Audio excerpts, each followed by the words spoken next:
Monsieur, bonsoir et bienvenue au 19h de ce 4 novembre à la une de l'actualité. Le président de la République, Abdelmadjid Tebboune, a reçu des messages de félicitations de chefs d'État, monarques et hauts responsables de plusieurs pays à l'occasion du 70e anniversaire du déclenchement de la Révolution de libération.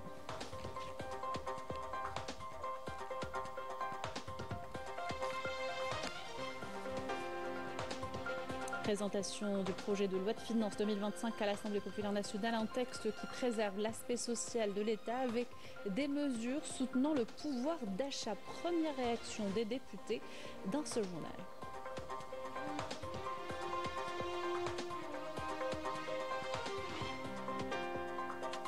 La presse française épingle le roi du Maroc. La répression exercée par le Marzen est décidée directement par Mohamed VI, selon le magazine Marianne, qui expose l'influence grandissante et néfaste de certains membres de son entourage.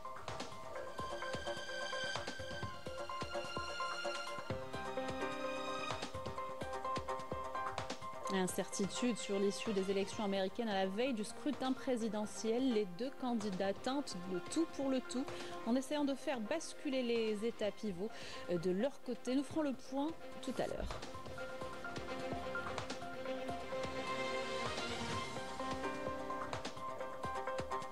Et nous irons ce soir à Oran avec cette action hautement symbolique pour la lutte contre la désertification dans le continent menée par les invités du Forum panafricain de la jeunesse. Reportage dans cette édition. Bienvenue à tous, heureuse de vous retrouver. Je vous disais en titre, le président de la République, Abdelmadjid Tebboune, a reçu des messages de félicitations. Le président de la République de Turquie, d'abord, pays frère, Recep Tayyip Erdogan, a adressé ses chaleureuses félicitations et vœux les plus sincères au président de la République, Abdelmadjid Tebboune, à l'occasion de la commémoration du 70e anniversaire du déclenchement de la glorieuse révolution de libération, lui exprimant sa satisfaction quant au niveau atteint par les relations bilatérales fondées sur l'entente mutuelle. Dans son message au président de la République, le président turc a également affirmé sa conviction que la coopération entre les deux pays se développera davantage avec la tenue du premier conseil conjoint de coopération stratégique, ajoutant que le renforcement des relations entre la Turquie et l'Algérie contribuera à la prospérité et à la paix dans toute la région.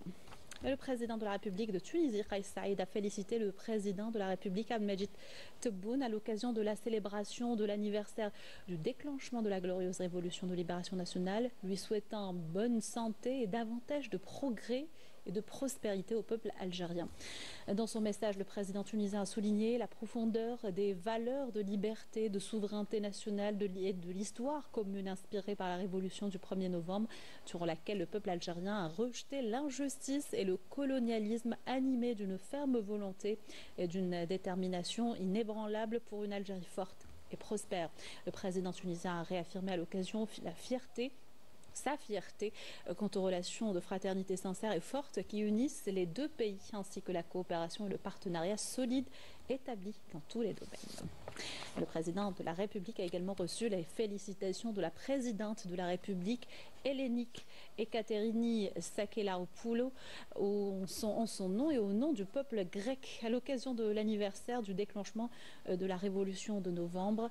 Elle a exprimé à l'occasion sa détermination à poursuivre les efforts pour le renforcement des relations amicales historiques entre les deux pays, dans l'intérêt des deux peuples, dans le but d'établir la paix et la stabilité dans l'ensemble de la région sur la base des principes de la Charte des Nations Unies et du droit international. Le président de la République de Bulgarie a également adressé un message de félicitations au président de la République.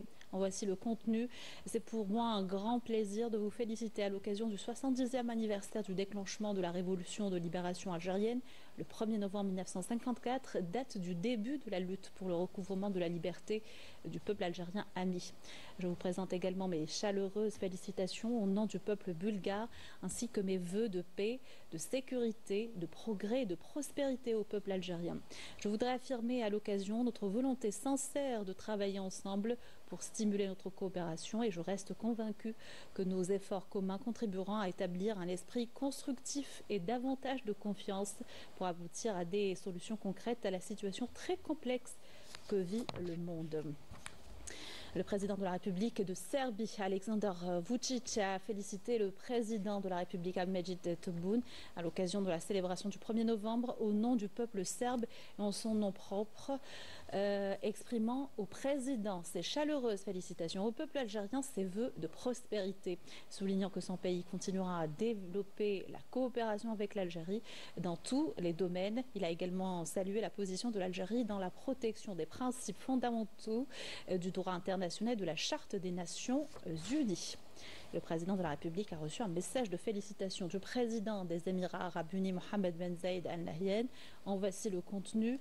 Votre Excellence, le président de la République algérienne démocratique et populaire, Ahmedin Tebboune, j'ai le grand plaisir de vous exprimer mes sincères félicitations et mes meilleurs vœux à l'occasion de l'anniversaire du déclenchement de la révolution de libération algérienne. Je vous souhaite à l'occasion bonne santé et bonheur, et au gouvernement et au peuple de la République algérienne démocratique et populaire, pays frère, davantage de progrès et de prospérité. De son côté, le vice-président premier ministre des Émirats Arabes Unis et gouverneur de Dubaï, Mohammed Ben Rachid Al Maktoum, a adressé un message de félicitations. En voici le contenu. Votre Excellence, président de la République algérienne démocratique et populaire, Ahmedin Tebboune, j'ai le grand plaisir de vous exprimer mes sincères félicitations et mes meilleurs vœux à l'occasion de l'anniversaire du déclenchement de la révolution de libération algérienne, en vous souhaitant bonne santé et bonheur, et au gouvernement et au peuple algérien frère davantage de progrès et de prospérité. Le vice-président, vice-premier ministre et chef de cabinet de la présidence des Émirats Arabes Unis a également félicité le président de la République. Voici le contenu de son message.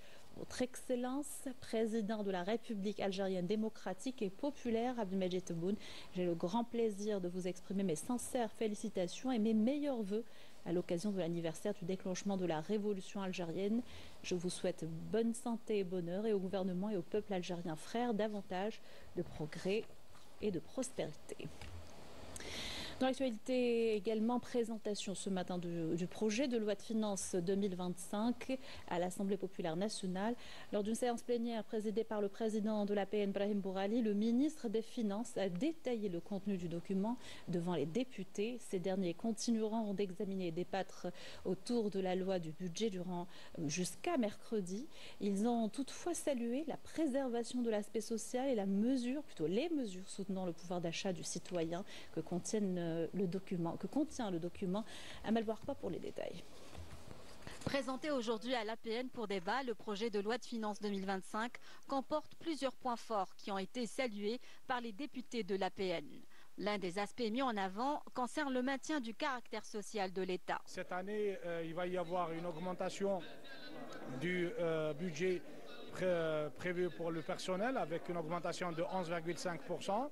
Et ça, c'est des augmentations, bien sûr, pour maintenir le pouvoir d'achat et pour le préserver.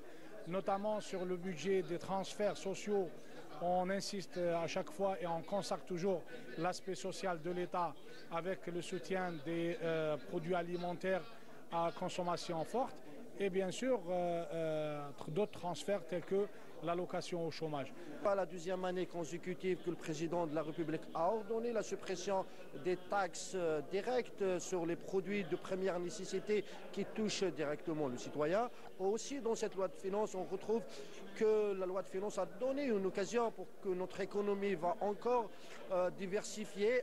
Les députés ont relevé avec satisfaction plusieurs mesures contenues dans le PLF 2025 visant le soutien de l'investissement et l'optimisation de la gestion des collectivités locales. Le plus important de cette loi, c'est qu'ils ont opté pour enlever les obstacles qu'on peut trouver chaque investisseur dans le pays, surtout l'accès au foncier, soit foncier industriel, soit foncier agriculture, aussi le financement. Et le deuxième point, le financement, il est très important. Pour une fois, cette loi a concrétisé le financement islamique. Pour une fois, il y a des nouveaux produits qui ont été entrés dans le marché. Une enveloppe allouée aux collectivités locales dans le cadre des plans communaux de développement qui résoudra à coup sûr l'ensemble des projets alloués dans toutes ces communes. Et bien sûr, pour comment dirais-je, l'amélioration des conditions de vie des citoyens. C'est une chose qui va permettre aussi aux communes de devenir des pôles économiques. Autre aspect important consacré par le PLF 2025, l'attachement de l'État à la communauté nationale établie à l'étranger. Comme vous le savez, une priorité donnée par M. le Président de la République dès le premier mandat, c'est la communauté nationale résidente à l'étranger. Beaucoup d'initiatives ont été prises au profit et au bénéfice de nos enfants qui résident à l'étranger, et le gouvernement est dans la continuité des projets qui ont été lancés, qui continueront à être exécutés. On peut parler du milieu du transport, où il y a une priorité donnée donc, pour l'acquisition des avions, pour faciliter le déplacement de nos frères et sœurs. De la même manière, revoir un peu toutes les structures aéroportuaires, revoir les structures portuaires pour faciliter les déplacements. Il y a des programmes qui sont lancés en termes d'enseignement de la langue arabe, et pourquoi pas la langue tamazight que nous allons proposer, qui est aujourd'hui langue nationale. Donc tous ces projets, tous ces programmes qui ont été lancés depuis le premier mandat, on est sur la continuité et nous allons accompagner le gouvernement pour faciliter et redonner cette confiance qui a été installée entre les autres autorités et notre communauté installée à l'étranger. Le débat autour du projet de loi de finances 2025 se poursuivra jusqu'à mercredi 6 novembre. Il sera clôturé par les interventions des présidents des groupes parlementaires et la réponse du ministre des Finances avant le vote prévu le 13 novembre prochain. Et vous l'aurez compris, le projet de loi de finances 2025 s'inscrit dans la continuité de la politique sociale de l'État, avec des mesures pour préserver et renforcer le pouvoir d'achat du citoyen, ouverture de plus de 60 000 nouveaux postes budgétaires. Le document comporte également des mesures soutenant l'investissement, mais pas de nouvelles impositions, que ce soit pour les entreprises ou encore les particuliers, nous dit Raouf Hamouche. Le budget de l'État pour l'année 2025 sera le plus important de l'histoire de l'Algérie. Le projet de loi de finances 2025 s'articulera autour du maintien de la dynamique économique, de la garantie de la sécurité alimentaire et hydrique durable, ainsi que la préservation de l'équité sociale et du pouvoir d'achat du citoyen. Le PLF 2025 est élaboré sur la base d'un prix de référence fiscal du baril de pétrole à $60 sur les 3 prochaines années et un prix de marché de $70. Le PLF table sur une augmentation des volumes des exportations des hydrocarbures de 1,9% en 2025, tandis que les dépenses budgétaires devraient se situer à près de 16 800 milliards de dinars en 2025, en hausse de 9,9% par rapport à 2024. Il y a 3 éléments essentiels dans le cadre de ce projet de finances 2025. C'est celui tout d'abord des transferts sociaux globalement qui sera le premier centre de dépenses publiques. À peu près 40% des dépenses publiques c'est dans les transferts. Le deuxième centre de dépenses c'est dans les salaires, y compris toutes les augmentations qui peuvent avoir lieu pour l'année 2025. Et le troisième centre de dépenses c'est les investissements publics que fait l'État dans les branches telles que l'industrie minière, le transport ferroviaire, le dessalement, l'eau de mer, les énergies renouvelables. La croissance économique, quant à elle, devrait s'établir à 4,5% en 2025 et 2026. La croissance hors hydrocarbures enregistrera une hausse selon les prévisions en atteignant les 5%. La création d'emplois ne sera pas en reste. Plus de 43 000 postes seront ouverts dans le secteur de l'éducation, 20 000 dans la santé et 10 000 dans le secteur de l'énergie et des mines. C'est le budget le plus important depuis l'indépendance. Donc c'est un budget très important, très ambitieux et qui est réparti à 70% pour surtout l'amélioration du cadre de vie des citoyens, les grands projets structurants, mais aussi les transferts. C'est-à-dire si on prend par exemple la répartition de dépenses de ce projet de loi de finances pour 2025, on trouve 34%. Concerne les salaires avec un montant de 5 773 milliards de dinars. On n'a rien que pour le soutien au prix des produits de première nécessité, le lait, le sucre, l'énergie, les céréales, un montant de 659 milliards de dinars. C'est très important, c'est considérable comme soutien déjà direct aux produits de première nécessité. Enfin, le PLF prévoit aussi l'extension de l'autorisation accordée aux banques pour l'octroi de crédits à la consommation pour l'acquisition par les ménages de biens immobiliers et de services.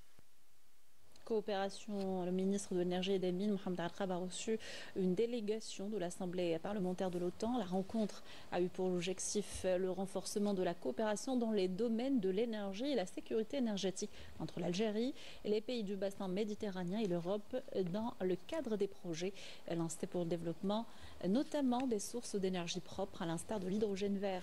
La rencontre a été l'occasion de discuter des projets en cours et à venir, tels que le projet de pipeline hydrogène South H2 Corridor qui reliera l'Algérie à l'Allemagne via l'Italie et l'Autriche, ainsi que le projet intégré de production d'hydrogène vert et ses dérivés en Algérie. Il a notamment été question du programme national des énergies renouvelables dont la capacité devrait atteindre les 15 000 MW d'énergie photovoltaïque à l'horizon 2035. 70e anniversaire du déclenchement de la glorieuse révolution. Cet anniversaire a été célébré par les Algériens à l'étranger également. À Barcelone par exemple, une cérémonie avec conférences historiques ont été organisées par l'association culturelle Bled El Jazair, une manière de maintenir le lien entre les différentes générations d'Algériens établis en Espagne. Le directeur général de la télévision algérienne, Mohamed Barali, a présidé aujourd'hui une cérémonie en l'honneur des travailleurs de l'entreprise publique de télévision, en présence du conseiller du président de la République chargé de la direction générale de la communication, Kamel Sidi Saïd, et de représentants de la direction de l'information, de la communication, de l'état-major de l'armée nationale populaire. Une cérémonie en remerciement aux journalistes et techniciens suite au succès de la couverture de la parade militaire du 70e anniversaire du déclenchement de la révolution de libération nationale, ainsi que les différentes célébrations commémoratives organisées à cette occasion. Lors de cet événement, les intervenants ont salué le professionnalisme de l'entreprise publique de télévision démontré lors de grands événements. Accident de la circulation, 10 personnes ont perdu la vie et 175 autres ont été blessées ces dernières 24 heures à travers le pays. Selon la protection civile, le bilan le plus lourd a été enregistré à Ingezem où 7 personnes sont décédées et 19 autres blessées suite à une collision entre 2 véhicules sur la route numéro 1 vers Tamanrasset. Une trahison de l'engagement historique de la France sur le dossier sahraoui. La nouvelle position du président français dénoncée au sein du Parlement français. Les députés, tout comme le peuple sahraoui, réclament le respect du droit international. Ce changement de Macron est inexplicable et fait couler beaucoup d'encre, nous dit Sonia Gassi, Mariam Damis. Le revirement diplomatique de la France sur la question du Sahara occidental continue de faire couler beaucoup d'encre dans les médias internationaux. Cette volte-face est décrite par certains observateurs comme une fuite en avant, voire un désengagement de la responsabilité historique. Selon certaines sources, le président aurait été influencé par des informations sensibles que le Maroc aurait obtenues via le logiciel espion Pegasus, ayant ciblé son propre téléphone. Cette affaire qui a secoué l'Elysée soulève de vives réactions au sein de l'opinion publique.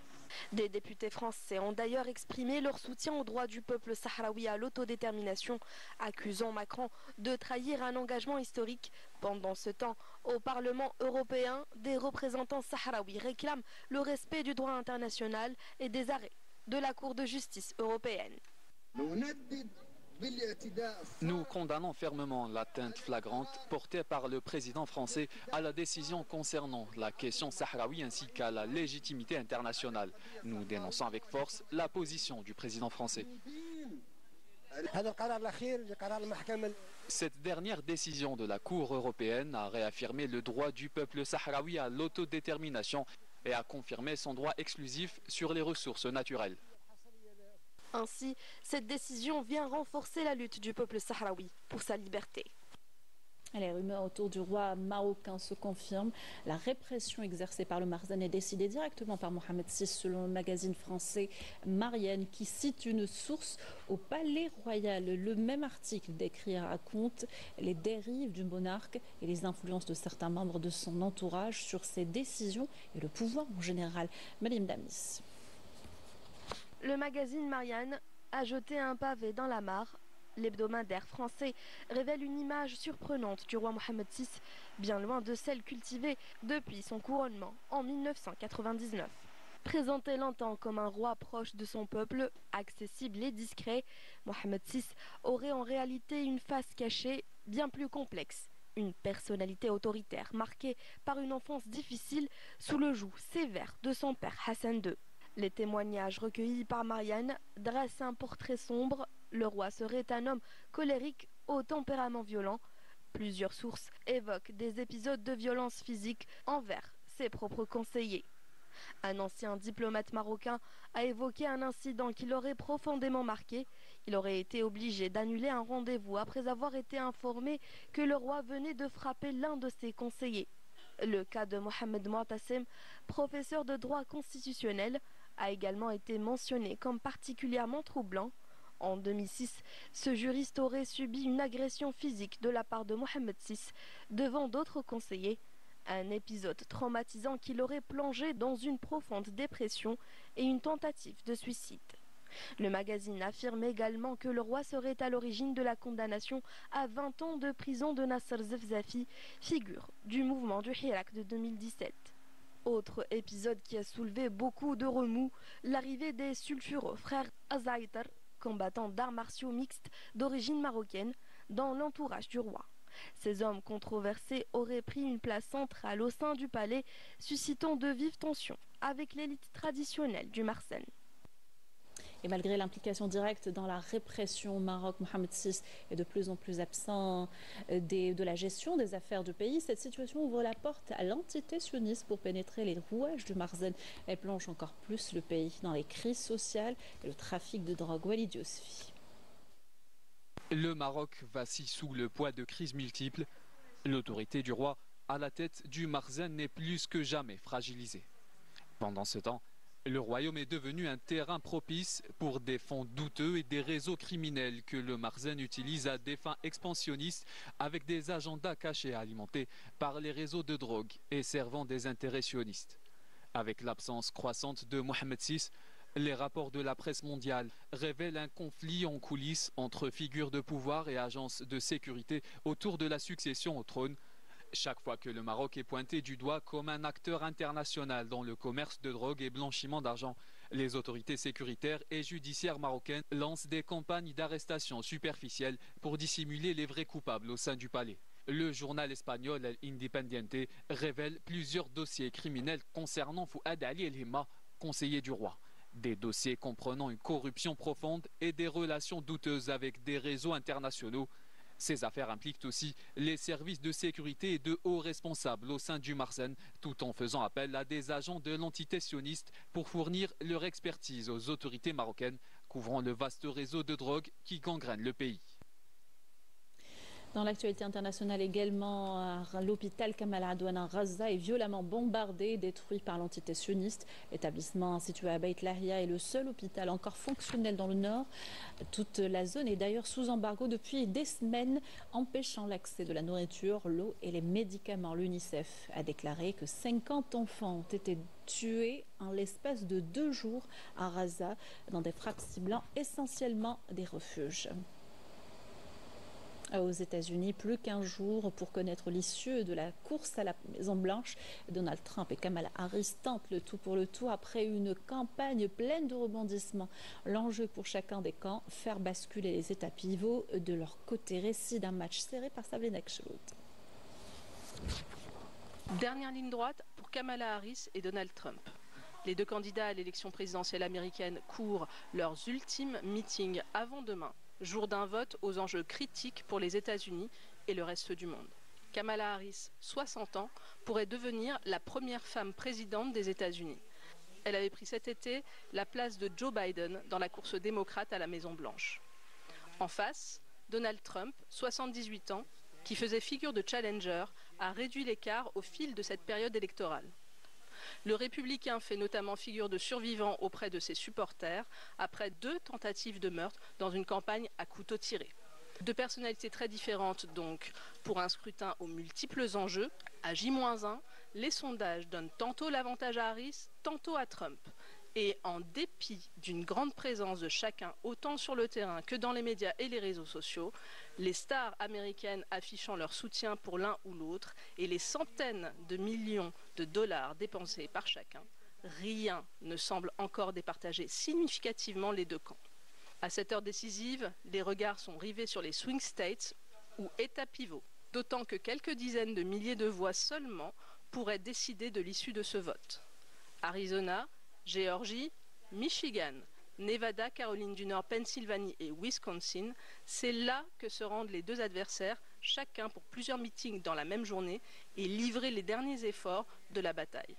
À la tête de ces États déterminants, la Pennsylvanie offre le plus grand nombre de grands électeurs dans un pays où l'élection présidentielle se joue sur un suffrage universel indirect. Le futur président des États-Unis doit séduire au moins 270 des 538 grands électeurs.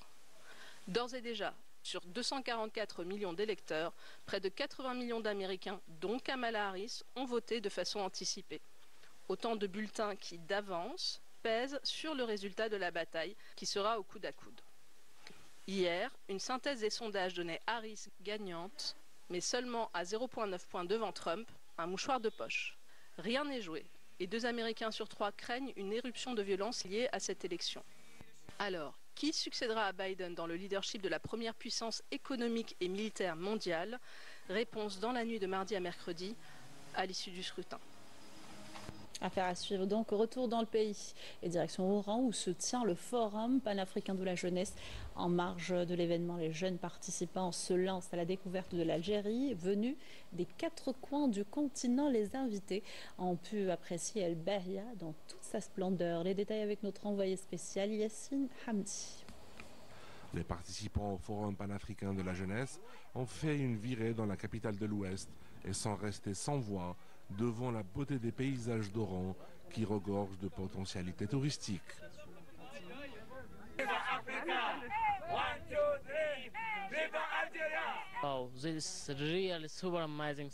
C'est une ville hallucinante. J'ai apprécié chaque moment ici. Le paysage est vraiment magnifique. J'ai adoré.